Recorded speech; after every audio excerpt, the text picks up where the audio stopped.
ज्या मायभूमीच्या कुशीतून स्वराज्य निर्माण केलं ते राजा शिवछत्रपती, 32 वर्षाच्या वयामध्ये निधड्या छातीने मृत्यूशी झुंज देणारे छत्रपती संभाजी महाराज, ज्यांनी शिवरायांना वाढवलं घडवलं, त्यांना स्वराज्य निर्माण करण्याची प्रेरणा दिली, त्या राजमाता राष्ट्रमाता महासाहेब जिजाऊ पृथ्वी ही शेषाच्या मस्तकावर तरलेली नसून मजुराच्या तळहातावर पेललेले आहे, अशा रश्यातून नभोवाणीवरून माझ्या या भारत देशातील महाराष्ट्र राज्यातील शेतकऱ्याला कष्टकऱ्याला कामकऱ्यांना रश्यातून ठरकवून संदेश देणारा साहित्याचा हिरा साहित्य सम्राट लोकशाहीर अण्णाभाऊ साठे संपूर्ण जगावर संपूर्ण ज्याच्या घटनेवर हे संपूर्ण जग चालतं, ही न्याय व्यवस्था चालते, असे भारतीय संविधानाचे जनक विश्वरत्न बोधिसत्व डॉक्टर बाबासाहेब आंबेडकर मती विना नीती गेली, नीती विना गती गेली, गती विना वित्त गेले, वित्त विना शूद्र खचले, इतके अनर्थ विद्याने केले, हा संदेश देणारे क्रांतीसूर्य महात्मा ज्योतिबा फुले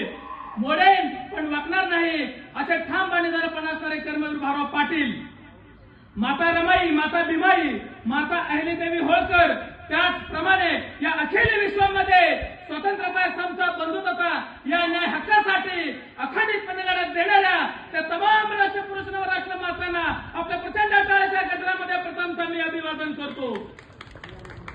आज साहित्यरत्न लोकशाहीर अण्णाभाऊ साठे यांच्या 106व्या जयंतीच्या निमित्तानं आपण भव्य राज्यस्तरीय वक्तृत्व स्पर्धा आयोजित करीत आहोत।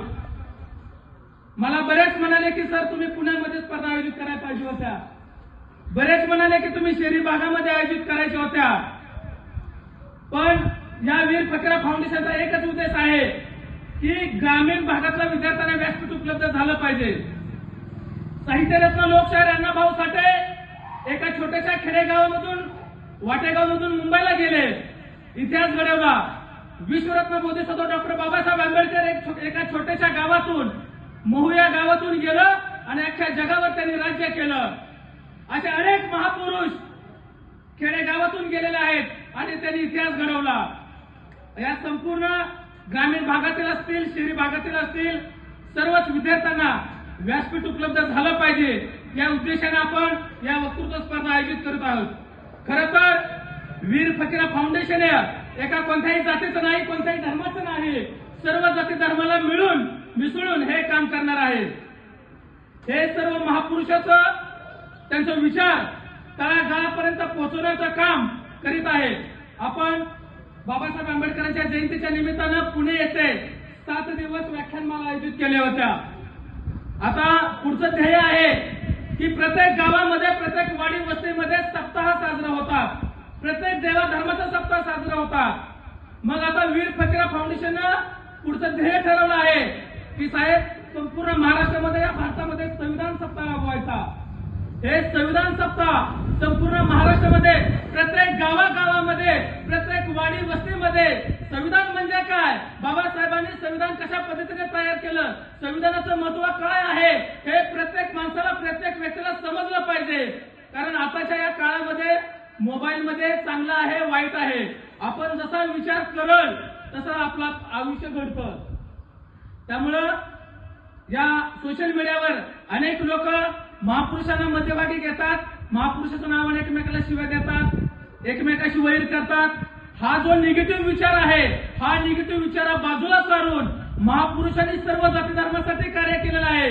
खरं तर बाबासाहेब आंबेडकर असतील, छत्रपती शिवाजी महाराज असतील, छत्रपती शिवाजी महाराजांनी संपूर्ण स्वराज्यावर अन्याय अत्याचार मोठ्या प्रमाणात होत होता।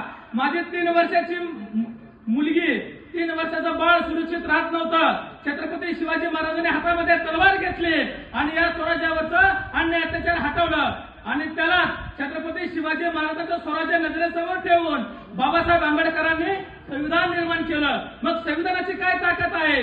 आज जर एखाद्या साध्या पुत्राला दगड मारायचा अधिकार नाही, एखाद्या जर कुठल्या देवालयाला स्पर्श करायचा अधिकार नाही, हे सर्व गोष्टी संविधानामध्ये मांडलेल्या आहेत। मग ते संविधान या महाराष्ट्रामध्ये, या भारतामध्ये, या जगामध्ये अंमलात आणलं पाहिजे आणि त्या संविधानानं जर चाललं तर सर्व जनता सुख सुविधाने आणि आनंदाने राहिल्याशिवाय राहणार नाही, एवढंच सांगतो। आणि जे मोठ्या प्रमाणात आता बलात्कार होतात आणि अत्याचार होतात त्याला आळा घालण्याचं काम आपण वीर फकीरा फाउंडेशनच्या माध्यमातून हा संविधान राबवून आपण त्या पद्धतीने करणार आहोत। या स्पर्धा कुठेही आपण गेलो तर या तुळशी भागातूनच सर्व स्पर्धा त्या विचाराचं प्रबोधन संपूर्ण महाराष्ट्रामध्ये आज जरी लोकसंख्या कमी असले हे सर्व विचाराचे महासागर आहेत। या विचारपटावर सर्व विचारवंत बसलेले आहेत। ज्या वेळेला बाबासाहेब आंबेडकर असतील, छत्रपती शिवाजी महाराज असतील, अण्णाभाऊ साठे असतील, अनेक महापुरुष असतील, त्यांनी स्वतः लढले, स्वतःपासून सुरुवात केली, तेव्हा समाज आज शांत संयमी झाला आहे। आणि म्हणून जास्त वेळ न घेता आपल्याला स्पर्धा चालू करायच्या आहेत। बरेच बोलण्यासारखं आहे।